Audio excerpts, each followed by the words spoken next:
हमारी पिछली शताब्दी को ऑयल ने शेप किया। दुनिया का भाग्य तेल के कुओं से तय होता था। तेल के इन कुओं से कितना पेट्रोलियम निकलेगा, इस आधार पर ग्लोबल इकोनॉमी ऊपर नीचे होती रहती है। लेकिन 21वीं शताब्दी की शक्ति छोटी सी चिप में सिमट करके रह गई है। ये चिप भले छोटी सी है, लेकिन इसमें दुनिया की प्रगति को बड़ी गति देने की ताकत है। और इसलिए ही आज सेमीकंडक्टर्स का ग्लोबल मार्केट $600 बिलियन तक पहुंच रहा है और अगले कुछ साल में ये $1 ट्रिलियन को भी पार कर जाएगा।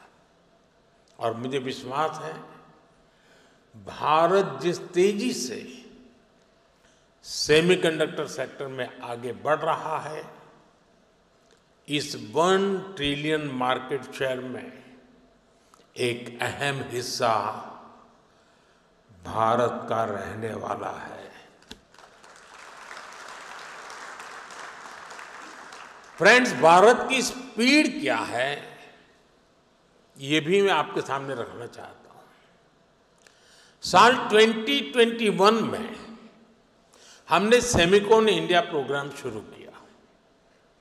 साल 2023 तक भारत का पहला सेमीकंडक्टर प्लांट अप्रूव हो गया। साल 2024 में हमने कुछ और प्लांट्स अप्रूव किए।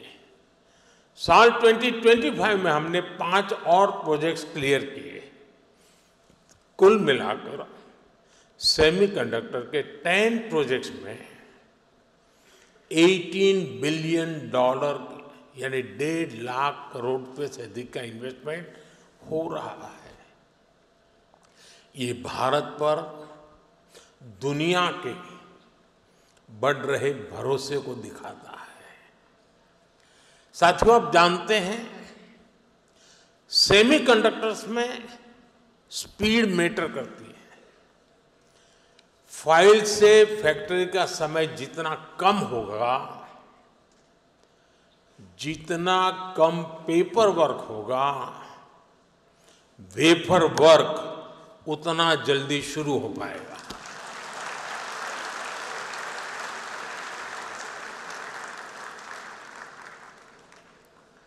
इसी अप्रोच भाव के साथ हमारी सरकार काम कर रही है। हमने नेशनल सिंगल विंडो सिस्टम लागू किया है। इससे केंद्र और राज्यों के सारे अप्रूवल्स एक ही प्लेटफॉर्म पर मिल रहे हैं। इससे हमारे इन्वेस्टर्स बहुत सारे पेपर वर्क से मुक्त हो गए हैं। आज देश भर में plug and play infrastructure model पर सेमीकंडक्टर पार्क्स बनाए जा रहे हैं। इन पार्क्स में land, power supply, ports, airport, इन सब की कनेक्टिविटी के साथ स्किल्ड वर्कर पूल तक की सुविधा उपलब्ध है। और जब इनके साथ इंसेंटिव्स भी जुड़ जाते हैं, तो इंडस्ट्री का फलना फूलना तय है। पीएलआई इंसेंटिव्स हो, डिजाइन लिंक ग्रांट्स हो, Bharat end to end capabilities offer कर रहा है। इसलिए इन्वेस्टमेंट भी लगातार आ रहा है। भारत अब बैकएंड से निकलकर एक फुल स्टैक सेमीकंडक्टर नेशन बनने की ओर बढ़ रहा है।